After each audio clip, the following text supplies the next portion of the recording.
சொல்றாங்க, நீ நில்லு நான் பாத்துக்கிறேன், நீ இரு நான் பாத்துக்கிறேன், நீ எதுவும் செய்யாத. சரி, ஒரு எஸ்ஐ சொல்றாரா, உடனே இன்ஸ்பெக்டர் சொல்றாரு நிறைய பிரச்சனைகள் போயிட்டு இருக்குன்னு உடனே ஏற்று சொல்றாரு, இருப்பா வெயிட் பண்ணுப்பான்றாரு, டிசிக்கிட்ட போறாரு, டிசி இருப்பா வெயிட் பண்றாரு. இவங்கெல்லாம் யார்கிட்ட கட்டுப்பாடுன்னா இந்த அதிகாரிகிட்ட இருக்கு. அந்த ஊர் எம்எல்ஏ, அந்த உள்ள மாவட்ட செயலாளர், அந்த ஊர் டிஎம்கே உள்ளவர்கள் கையில இருக்குது. அப்ப அவங்க சொல்லும் போது இவங்க எப்படி வேலை செய்ய முடியும்? போலீஸ் அதிகாரி எப்படி வேலை செய்ய முடியும்? வேலை செய்யவும் முடியாது. போய் இன்னைக்கு போலீஸ் நினைச்சா 10 நிமிஷம் ஒரு குற்றவாளி அரெஸ்ட் பண்ணிடலாம்.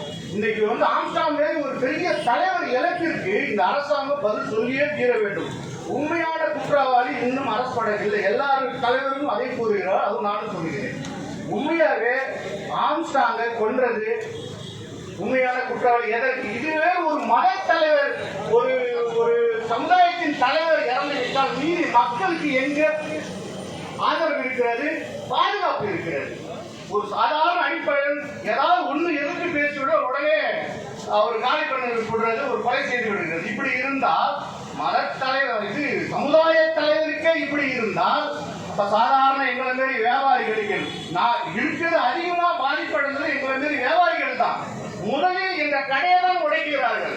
கஞ்சாவை போட்டுட்டு தண்ணியை போட்டுதே மிச்சரை கொடுங்கிறது, காராபந்தியை கொடுங்கிறது, வேற ஏதாவது கேட்டா சிப்ஸ் கொடுங்கிறது, இல்ல முடியாதுன்னா பாட்டில் வச்சிருப்போம் தூக்கி போட்டு உடைக்கிறது, கள்ள தூக்கி அடிக்கிறது, தூக்கி போட்டு வெட்டுறது. முதல் இந்த மதுனால முதல் வியாபாரிகள் தான் பலிகடாவா ஆகிறது.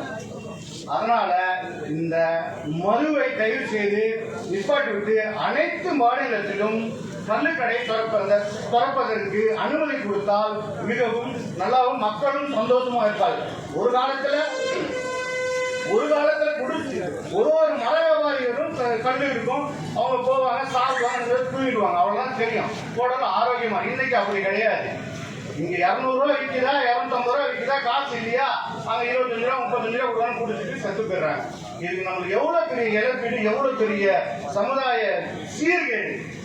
அதனால அதுமாரி இந்த திரைப்பட உலகத்துல உண்மையாவே இதுமாரி போட்டோ போடுறது ரொம்ப நல்லது. ஏன்னா அந்த காலத்துல படம் எடுக்கும் போதெல்லாம், திரையில காட்டும் போதெல்லாம், அந்த காலத்துல மக்கள் எப்படி வாழ வேண்டும், ஒழுக்கமாக வாழ வேண்டும், பொய் சொல்லாமல் வாழ வேண்டும், மற்றவங்களோடு எப்படி பழக வேண்டும் என்று படம் எடுத்துக் கொண்டிருந்தார்கள். ஆனா இப்பொழுது அப்படிலாம் இருக்கவே இல்லை. ஏன்னா எப்படி குடிப்பது, எப்படி சிகரெட் குடிப்பது, எப்படி கஞ்சா அடிப்பது, எப்படி சேர்ந்து கொண்டு அடிப்பது, எப்படி குடித்து விட்டு பைக்கில் வேகமாக போயிட்டே சாவுறது, இன்னைக்கு இதுதான் கற்றுட்டு இருக்கிறாங்க.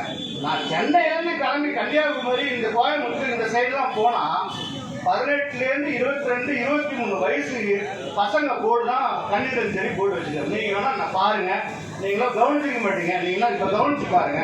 18லேருந்து 22, 23 வயசு பசங்க எல்லாமே கண்ணிடம் சரி போடுறோம். இது எதனால? மதுனால தானே. அதனால இந்த மது தடை பண்ணணும்னா யார்? அரசாங்கம் தான் தடை பண்ணணும். இந்த கள்ளச்சாராயத்தை தடை பண்ணா யாருக்கு தடை பண்ணணும்? இந்த அரசாங்கம் தான் தடை பண்ணணும். இந்த அரசாங்கம் வேடிக்கை பார்த்துட்டு கை கட்டிக்கிட்டு வர மாமலை வாங்கிக்கிட்டு நீங்க பாட்டுக்கு பண்ணுங்கப்பா, நாங்க பாட்டு பண்ணிட்டு இருக்கிறோம் அப்படின்னு இந்த அரசாங்கம் பண்ணிட்டு. அதனால இந்த அரசாங்கத்தை நான் வன்மையா கண்டிக்கிறேன். இந்த கள்ளக்குறிச்சியில் இறந்த அனைவர்களுக்கும் தம்பி சொன்ன மாரி நம்மளோட வரி பணத்தை எடுத்து 10 லட்சம் கொடுக்குறாங்க. ஃபர்ஸ்ட் அவங்க என்ன நினைச்சாங்க, 10 பேர் தானே இறந்தாங்க, 10 லட்சம் கொடுத்து அவங்க சமாதானம் பண்ணிடலான்னு நினைச்சிட்டாங்க. அப்புறம் பார்த்தா டக்குன்னு செங்கல்பட்டுல, கள்ளக்குறிச்சியில, அந்த இது எல்லா இடத்துலயும் ஹாஸ்பிட்டல் டக்குன்னு சாவறாங்க. மேடம் 10 பேர் நினைச்சு கொடுத்துட்டு இப்ப 69 பேர் ஆச்சு அப்படின்னு எல்லாத்துக்கும் 10 லட்சம் வருது. உண்மையாவே எந்த அதிகாரி இதுக்கு பர்மிஷன் கொடுத்து அவங்களோட பணத்தை வாங்கிட்டு அந்த அதிகாரிகிட்ட இருந்து அவங்க சொத்தை சப்தி செய்து அவங்கள்ட்ட இருந்து வாங்கி கொடுத்துருந்தா உண்மையாவே இந்த அரசாங்கம் உண்மையான அரசாங்கம், நேர்மையான அரசாங்கம். எங்களோட மக்கள் பணத்து வரியை நாங்க கட்டும் வரி எங்களுக்கு ஒரு உதவியும் பண்றது கிடையாது. எங்க வியாபாரிகளுக்கு ஒரு இன்சூரன்ஸ் கூட போட்டு கொடுக்கறது கிடையாது. நாங்க என்ன ஒரு இடத்தரக மக்கள்கிட்ட வாங்கி வரியை வாங்கி அரசாங்கத்துக்கு கட்டுறோம். ஒரு மாசம் கட்டினா 2வது மாதம் ஜிஎஸ்டி லாக். அந்த வியாபாரம் பண்ண முடியாது, பொருளும் எடுத்து வர ஈவே பில்லு போட முடியாது. அப்படி நடந்துட்டு இருக்கு நடத்துது இந்த அரசாங்கம். ஒரு எப்படி சொல்ற கொடூர ஆட்சி, அதாவது பயத்தோட இருக்க ஆட்சி, யாருமே இன்னைக்கு பேச முடியாத இந்த ஆட்சி நடக்குது. இதுவே ஆட்சி இருந்தால் மக்கள் மிகவும் வேதனையும் துயரமாகவும் ரொம்ப பயத்தோட வாழ்வோம். மனுஷன் பயந்தாக அடுத்தது எதுவுமே பண்ண முடியாது.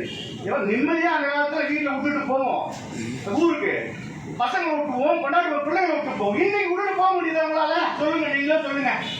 இன்னைக்கு உங்க பிள்ளைகளை மனைவியை வீட்டு நிம்மதியா விட்டு போங்க. எவன் வருவான், எவன் தண்ணி போட்டு கல்லால் அடிப்பான், எவன் கத்தியால வெட்டுவான். ரோடு பூரா பாக்குறான், வீடியோ ஃபுல்லா பாக்குறான், சும்மா தண்ணியை போட்டு கத்தியை வச்சுட்டு வெட்டுறான். கார்ல ரயில்ல போறான், கத்தியை கீட்டுறான் பசங்க. இந்த அரசாங்கம் உண்மையா கடுமையா போலீஸ ஃப்ரீயா விட்டு வேலை செய்ய வச்சிருந்தா எல்லாரும் பயத்தோட இருந்திருப்பாங்க. உடனே முடிஞ்சிருக்கு. கள்ளச்சாராயம் காய்ச்சறோம் உண்மையே ஒரு குண்டாசு ஏதாவது ஒரு இது என்கவுண்டர் போடுறேன்னு சொல்லிட்டு எவன் கள்ளச்சாராயம் காய்ச்சுவான்? எவனுமே காய்ச்சுவான். அதனால எனக்கு இந்த வாய்ப்பினை கொடுத்ததுக்கு, இந்த பேசுறது வாய்ப்பினை கொடுத்து பேசுறதுக்கு, இந்த மதுவை ஒழிக்க வேண்டும், கள்ளுக்கடையை தயவுசெய்து திறக்க வேண்டும். கள்ளுக்கடைனால மக்களுக்கு நல்லதான் இருக்கும். அந்த காலத்துல கள்ளுக்கடை எல்லா மாநிலத்திலும் இருக்கிற மாரி இந்த மாநிலத்திலும் கள்ளுக்கடை இருந்தா அவன் 10 ரூபா 20 ரூபா 30 ரூபா சம்பாதிப்பான். அவன் போய் குடிச்சிட்டு போயிடுவான். அவ்வளவுதான் விற்கும். இல்லை 50 ரூபா கொடுத்தா ஒரு கிளாஸ் கொடுத்துட்டு போயிடுவான். அவங்களாம் 200 ரூபா கொடுக்க முடியாது. அவன் குடிக்கணும்னு நினைச்சான். இது 200 250 இல்லைன்னு சொல்லிதான் அவன் கள்ளச்சாராயத்தை தேடி போறான். வீட்டுக்கு போயிட்டு நாங்கள் ஒரு நேரத்தில் எங்கள் மாதாவரத்தில் இருந்துச்சு, குடிச்ச தொழிலாகவே இருந்துச்சு இந்த சாராயத்தை. அதெல்லாம் ஒழிச்சாங்க. இன்னைக்கு அந்த சைடு இன்னைக்கு இறந்தது 69 பேர் இறந்ததை பார்க்கும்போது ரொம்ப கஷ்டமா இருக்கு. இந்த வாய்ப்பினை கொடுத்ததுக்கு நன்றி. இங்க வருகை புரிந்திருந்த எங்களோட நண்பர், எங்கள் குடும்பத்தில் உள்ளவர்கள், வியாபாரிகள், அனைத்து மாநில மாவட்ட வியாபாரிகள் அனைவருக்கும் வருகை தந்ததற்கு நன்றியை தெரிவித்துக் கொள்கிறேன். கட்சி தலைவர்கள், கட்சி பெரியவர்கள் அனைவருக்கும் இங்கே வருகை புரிந்த அவர்களுக்கும் நன்றியை தெரிவித்துக் கொள்கிறேன். எங்களுக்கு ஒத்துழைப்பு கொடுத்த இந்த போலீஸ் அதிகாரிகள் அனைவருக்கும் கொடுத்து நன்றியை தெரிவித்துக் கொள்கிறேன். மீடியா நண்பர்கள் இது ஒத்துழைப்பு, இது கரெக்டாக போய் சேர்த்து எங்களை பேசுனதெல்லாம் கொஞ்சம் நல்லதா இடையில பேசியிருப்பாங்க. அதெல்லாம் விட்டுட்டு நல்லதா பேசுறதை மட்டும் எடுத்து போட்டு அதுக்காக நான் நன்றியை தெரிவித்து இருக்கிறேன். இந்த மேடை இந்த இது போட்டோ கொடுத்து இது மீடியா நண்பர்களுக்கு இந்த மைக்கு போட அனைவருக்கும் இதற்காக உதவி செய்த அத்தனை நண்பர்களுக்கும் நன்றியை தெரிவித்து தமிழ்நாடு வியாபார சங்க சார்பாக நன்றியை தெரிவிக்க நன்றி. வணக்கம். நிகழ்ச்சி முடிச்சு காவல்துறை நண்பர்களுக்கு முடிச்சுக்கிறோம். அடுத்தபடியாக அடுத்து எல்லாரும் சாப்பாடு பண்ணி சாப்பிடுங்க. அதுக்கு முன்னாடி எங்களுடைய சுதேசி குரல், இந்த அளவுக்கு இந்த சுதேசி வணிகத்தை எல்லாரும் தெரிஞ்சுன்னா அதுக்கு எங்க பிரகாஷ் காரணம். அவருக்கு நீங்க பெருமாள் அவங்களுக்கு கேட்க